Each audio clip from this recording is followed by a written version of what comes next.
দেশে তো চাউল আছে, কিন্তু সবাই মনে করেন সিন্ডিকেট করে রেখে দিচ্ছে। দেশের খাদ্য বাজারে স্বস্তি ফেরার আগেই অন্যতম গুরুত্বপূর্ণ স্থলবন্দর হিলিতে নতুন করে আবারও অস্থির হয়ে উঠেছে চালের বাজার।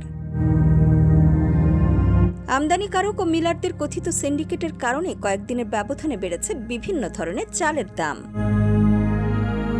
কৃষকদের কথা চিন্তা করে সরকার ভারত থেকে চাল আমদানি বন্ধ করে দেয় চলতি বছরের ২০ এপ্রিল। পাইকারদের অভিযোগ, প্রায় ১.৫ মাস যেতে না যেতেই আমদানি বন্ধের অজুহাতে চালের দাম বাড়িয়ে দিয়েছে আমদানিকারক ও মিলাররা। দেশে তো চাউল আছে, কিন্তু সবাই মনে করেন সিন্ডিকেট করে রেখে দিচ্ছে, মনে হয় আমাদের যা ধারণা আর কি। নাহলে এটা আমার সিজন শুরু, নতুন সিজন আসছে, এখন তো সব জায়গায় দাম উঠতেছে ভরপুর করে। চাল তো দাম কম থাকার কথা। এখন প্রত্যেকটা মিলারে সব মোকামে একই কথা, ধানের দাম প্রতি মনে বন্দর পর থেকে ২০০ টাকা থেকে ৮০০ টাকা ধানের দাম বাড়তি। তো আমরা তো ওরা বলতেছে ধান কিনে আমরা চাল করতেছি, আমরা তো আর তো চাল দিয়ে চাল করতেছি না, ধান কিনে চাল করতেছি। এখন ধানের দাম বাড়তি, যার কারণে চালের দাম বাড়তে পড়তেছে। বাংলাদেশ চাল আসতেছে না, এই জন্য চালের দাম বেশি। আগে প্রথমে দাম ছিল ৬৩ টাকা, এরপরে ৬৫ টাকা, এরপরে ৬৭ টাকা, দাবে ১ টাকা ২ টাকা বাড়ছে। এখন মনে করেন ৭৭ টাকা ৭৮ টাকা মালের দাম বলতেছে। আগে বাড়ছিল ৬০ টাকা, ৬৩ টাকা, ৬৫ দাবে ১ টাকা ২ টাকা বাড়ছে। এছাড়াও দেশি চালের দামও বেড়েছে কেজিতে ৩ থেকে ৪ টাকা। এক সপ্তাহের ব্যবধানে ভারতীয় চাল পাইকারিতে কেজি প্রতি দাম বেড়েছে ১৩ থেকে ১৪ টাকা বলেও জানান বিক্রেতারা। চাল ৩ টাকা ৪ টাকা বাড়ছে, ৩ থেকে ৪ টাকা। মিলিয়ের চাল আমরা জিরা নিয়ে গেছে, আছে বা ৬০ টাকা ছিল, নতুন টাকা ৬০ টাকা ছিল, এখন ৬৫ টাকা। পাইকারি জাল বিক্রি করতে আছে ৬০ টাকা।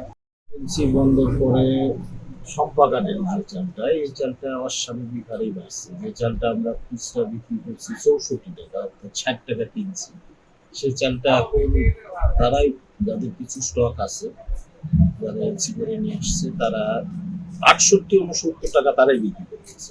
আমদানিকারক ও মিলারদের একটি প্রভাবশালী সিন্ডিকেটের এই দৌরাত্ম্য এখন পাইকারি বাজার থেকে শুরু করে খুচরা বাজার পর্যন্ত প্রভাব পড়েছে, আর বাড়তি দামের বোঝা টানতে হচ্ছে সাধারণ ভোক্তাদের। এখন তো এটা তো ভরা মৌসুম, চালের দাম কমার কথা। এই সময় চালের দাম বাড়তি, তাহলে আমরা যারা শ্রমিক, যারা কর্মজীবী, আমরা কিনে খাই, বাজারে যারা দেখি কেজি করে মনে হয় ৪ টাকা ১০ টাকা ৫ টাকা মনে চালের দাম বেড়ে গেছে। মোটা চালের দাম মনে ৫ টাকা বেড়ে গেছে, শিকড় চালের দাম 10 টাকা বেড়ে গেছে। তাতে আমাদের কত অসুবিধা হয়ে গেছে ভাই।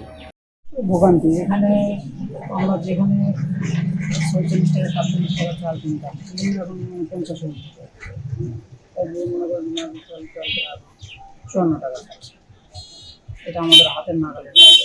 অপরদিকে আমদানিকারকরা বলছেন, যদি সরকার আমদানির অনুমতি দেয় তাহলে চালের দামটা সহনীয় পর্যায়ে আসবে। যে চাল আমরা ৬৪-৬৫ টাকা দরে বিক্রি করছি, সেই চাল এখন বর্তমানে ৭৮-৭৯ টাকা দরে বিক্রি হচ্ছে। চালের বাজার অস্থির অবস্থা বিরাজ করছে। এখন যদি গভর্নমেন্ট আবার একটা ছোট পরিমাণে একটা আমদানি করার অনুমতি দেয়, আমার মনে হয় যে বাজারটা নিয়ন্ত্রণে চলে আসবে। আবার আমরা খুব অল্প মূল্যে চাল আমদানি করে বাজারজাত করতে পারবো। হিলি স্থলবন্দরকে ঘিরে চালের বাজারের এই সিন্ডিকেট ভাঙ্গা এবং ন্যায্য মূল্য নিশ্চিত করা এখন সময়ের সবচেয়ে বড় দাবি। নিউজ ডেস্ক, সোনালী নিউজ।